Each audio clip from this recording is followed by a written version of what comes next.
Broadcasting from the business capital of the world, this is the Podcast Business News Network. And welcome back, everyone. Talking about something that impacts all of our lives or will at some point, and that is grief. Comes in many, many different shapes and forms, and there's a lot of misconception around grief, what it is, how to get through it. We're going to talk about that today. I do believe you're going to learn a lot. And this is not just for anybody that's going through it now, for anybody that wants to chart the future. It's going to happen at some point. Let's be honest. It's a part of life. Or maybe you're supporting somebody who is grieving. We're going to go to a professional for that. He is a grief coach.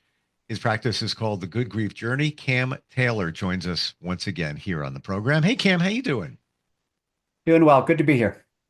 Yeah, it's good to have you here, especially since this is uncharted territory for lots of us. There's lots of myths that people have in their mind about grief, whether they're going through it, whether they want to support somebody else. Either way you look at it, it helps move your life forward when we learn some of these misconceptions. Not sure where do we begin on this one. Where should we do it?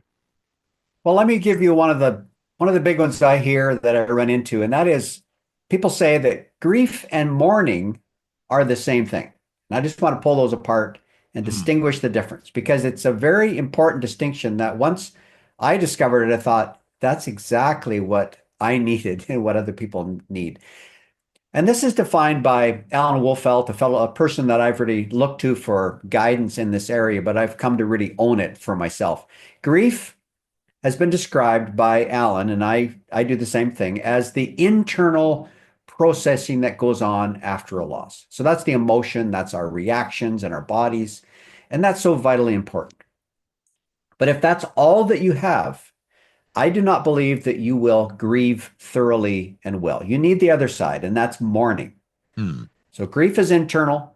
Mourning is the externalization of what's actually going on inside. It's having people that you're able to tell your story to. When you're doing that, you're mourning. It's having those rituals, having those celebrations of life, and having a graveside to go back to, or a place in the bush where you've actually placed those ashes and be able to share that with others.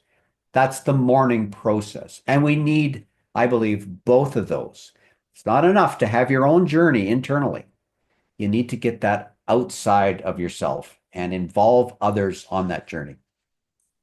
Within the mourning process, is that the shorter, more immediate after a situation presents itself? And again, just to identify here, grieving, mourning can come in many different reasons for many different shapes of forms. It could be, of course, a loss of a loved one, but it could be loss of a relationship or a job. But mourning, is that more immediate? I think it's yes, no, yes and no. I think mourning can be immediate. Like, for example, you lose a job and instantly you're maybe talking to somebody about that loss. So there's some mourning going on there. And often when your loved one dies, you have a service. Before and after COVID, we usually had services fairly soon. And there's mourning that happens fairly quickly. But the reality is that's just the tip of the iceberg, I believe. That mourning needs to kind of go on until it's gone on long enough. Like, you need to have people you can tell your stories to. I say months later. And there's no timeline on that. So I think grief and mourning both are something we need to travel with for some time. And it will vary depending on the person every time. Now, you said a period of potentially months. Could somebody be mourning for years?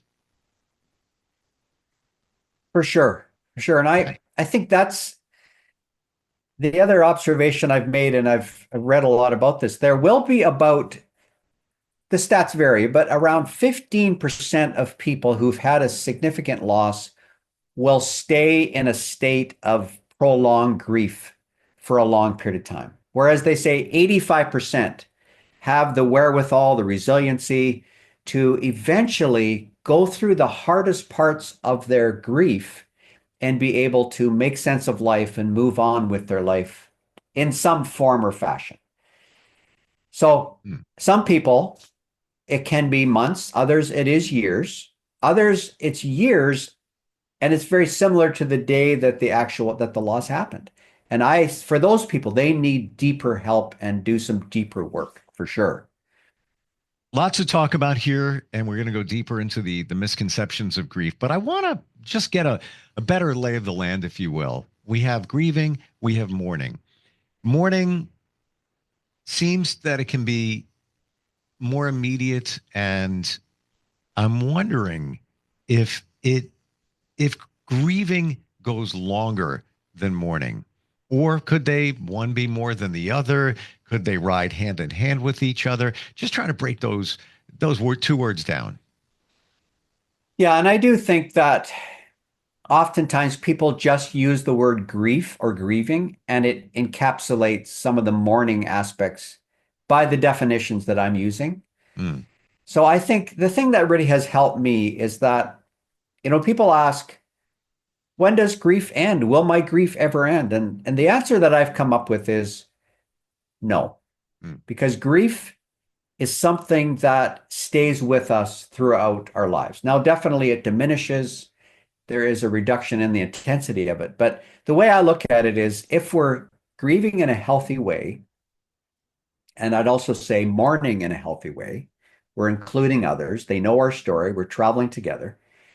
Our lives, when we're practicing resiliency and all some of the things that I've talked about and written about, our life will actually enlarge. And I think that's a great visual and a direction that we want to go after we've had a loss, that eventually we want to be able to add new relationships, new experiences, new ways of thinking and being, new purpose, new identity.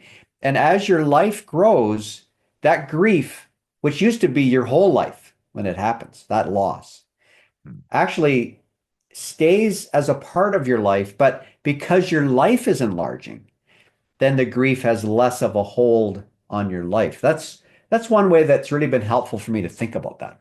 Sure, sure. And even when we say that, that doesn't mean that you don't care, miss, or love that person any No, less.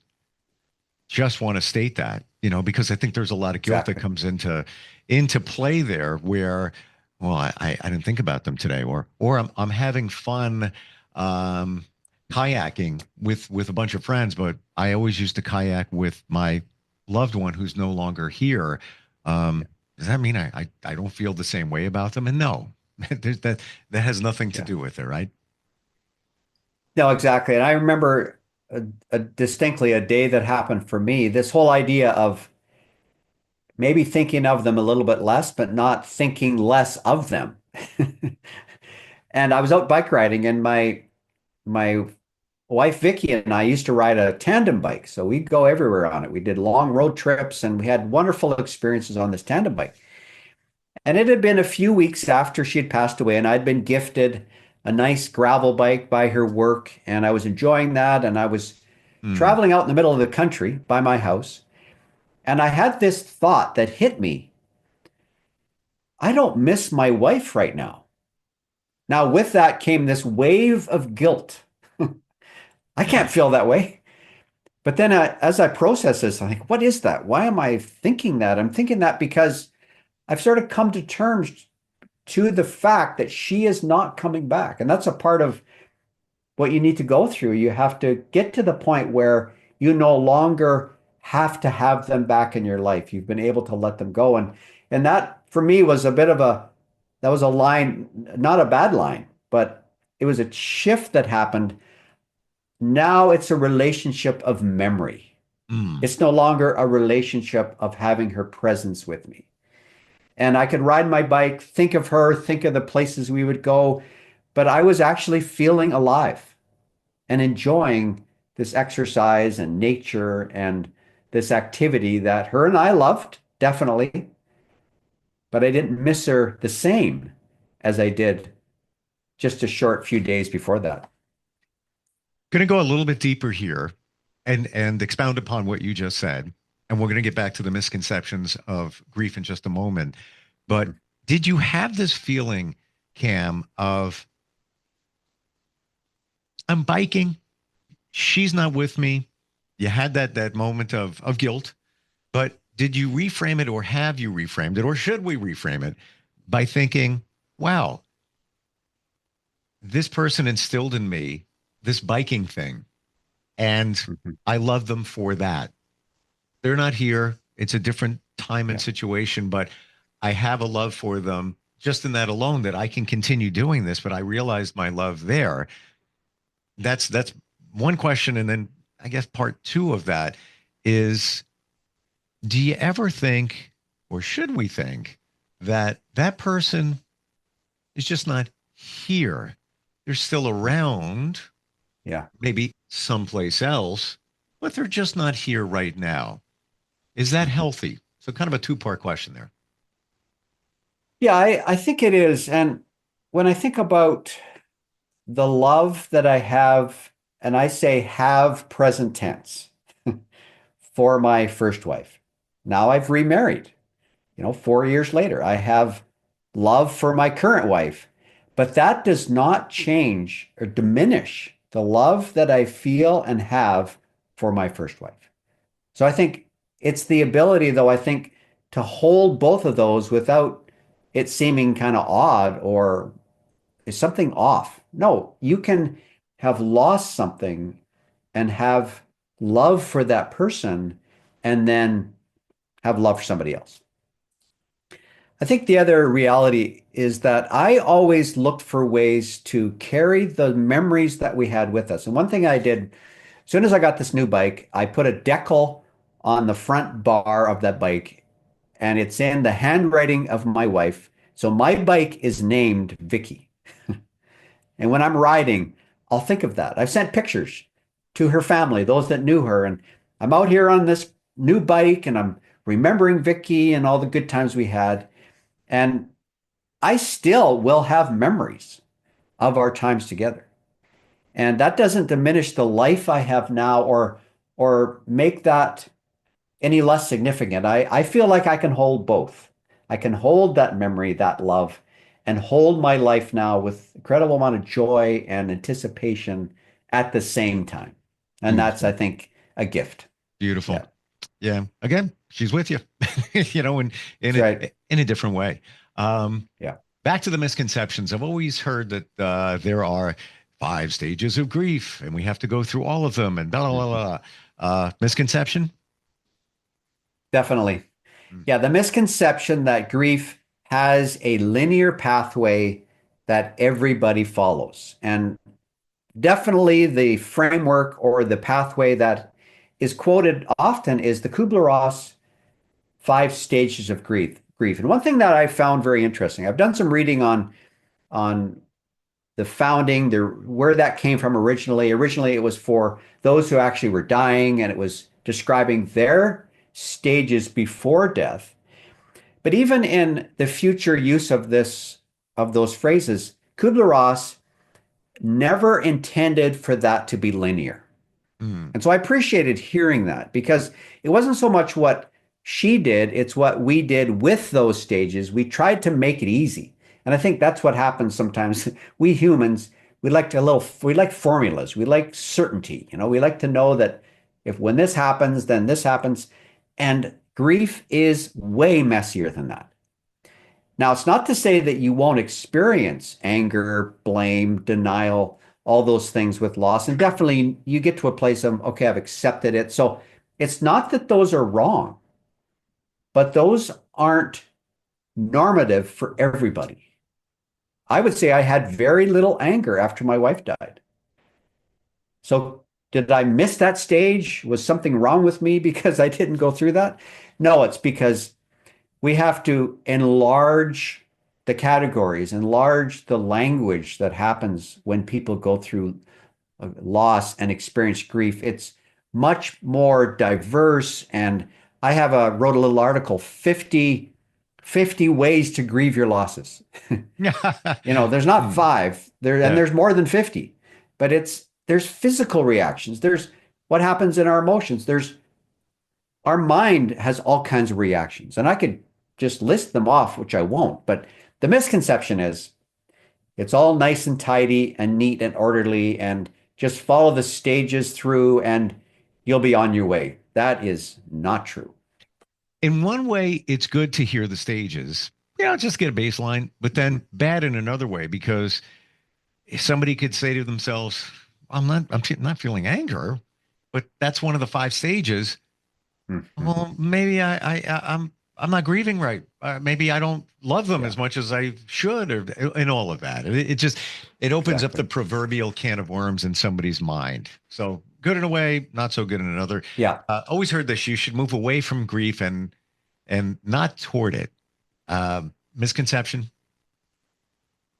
Yeah, I believe so. I think if people say to you, especially people that are themselves uncomfortable with the hardness, the difficulty that's with grief, they will say, you should be moving away from that.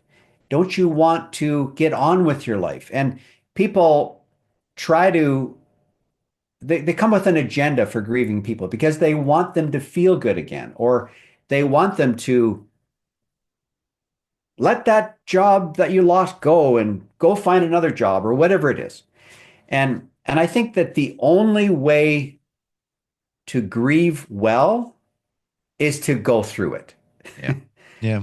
And I think that's the only way because you really, it's this whole idea. And there's lots of studies that prove if you have to go down into it before you can come out the other side. And some people will say, well, I don't want to start crying, for example, because what if I can never stop?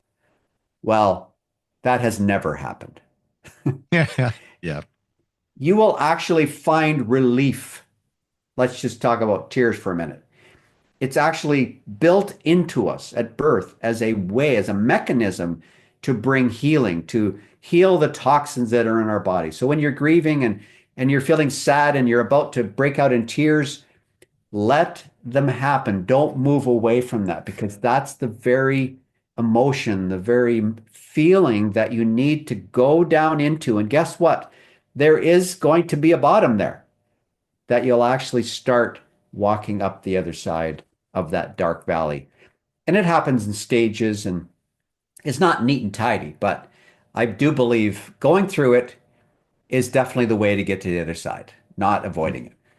And don't be afraid of your tears. It could be 20 Mhm. years later and you get teary for whatever Yeah, reason might be. But that's all normal, right? exactly. Yeah, Mm. welcome tears. Welcome tears. I love the saying. I heard this somewhere and I use this throughout my life when I've had different challenges. I had a very serious motorcycle accident. I learned a lot about loss and a lot about tears, a lot about pain. And somebody said to me something I read, don't hand the Kleenex box to the person too quickly. Ooh, that's good. That's good. Let those tears flow. Let that grief come out. Don't stop it. Don't try to shut it down before it's time. What about um, self-care and showing yourself some compassion as you grieve? I believe there's probably some guilt that comes into play that Mhm. keeps us away from doing those things that could make us feel better. Yeah, self-care is a huge area, and there's a lot of things that you could fit into that category. One thing that it may seem like it doesn't fit, but I really believe it does. I think we have to avoid comparison as a way of self-care. And that's where we look around and we see somebody else's grief and we think, "Oh, why am I not grieving like them?" Or you could even compare your loss to somebody else. And that doesn't really help. What helps is this is my reality. Compare yourself to yourself. Like, look at where you've been yesterday and where are you today? That's a lot more helpful. And I think that's a form of self-compassion and self-care. Another one is that I really took this to heart, and I'm not sure I didn't hear it this way until after the fact, but it's we need to learn to dose our grief. Hmm. Take our grief in smaller doses. Don't just allow ourselves to be overwhelmed without trying to take breaks. I'll give you an example of this. So my wife was, Please, because I'm trying to figure that out. How you can govern or regulate your grief. yeah. So in that, I would say find distractions that are healthy, that don't actually last too long. So, for example, my wife, Vicky, we had set up hospice at home. So she was in the bedroom just down the hall in our hospital bed and definitely on a lot of medications to ease the pain. And my daughter was living in the house with me and my wife. So we would go out into the family room and we literally watched all 26 of the Marvel movies in a row. Now, not at the same time though. So that for us was an example of we were dousing, not dousing, that's the wrong word. We were Oh, dosing. dosing. Don't douse your grief. Dose, take it in smaller pieces. So we'd go and watch 45 minutes of this movie, go into another world, and then we'd turn it off and we'd go and care for my wife. And I think that's also true after she died as well. That Hmm. don't just think you have to be in it all the time. Allow yourself a chance to take a breath. Turn on watch some comedy, as hard as that might be. Find a way, go out and walk around the block or do something that's fun, even though it may not feel like it.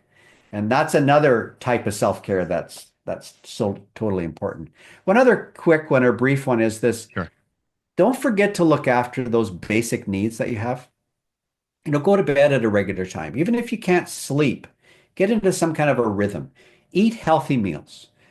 Go for walks. Get some exercise. And sometimes it's so hard to do that, especially in the early stages, where you just want to lock yourself in the room and be in the dark. But practicing those daily practices are so important because it gets you into some routines that you can carry with you and that will help to move you along. Connect with other people and go for coffee, go for walks, find people, don't isolate yourself. That's self-care.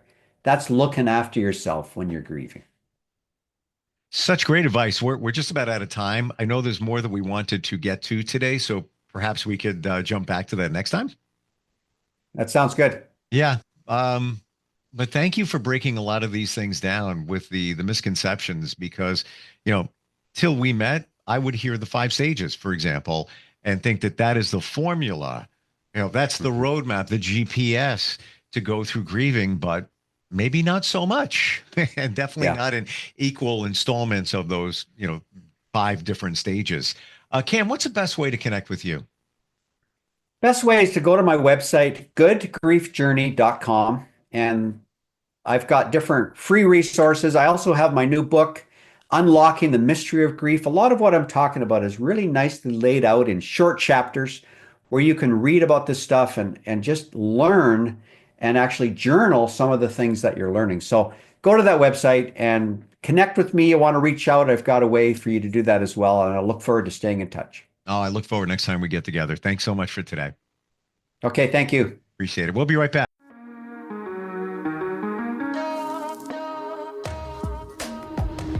Broadcasting from the business capital of the world, this is the Podcast Business News Network.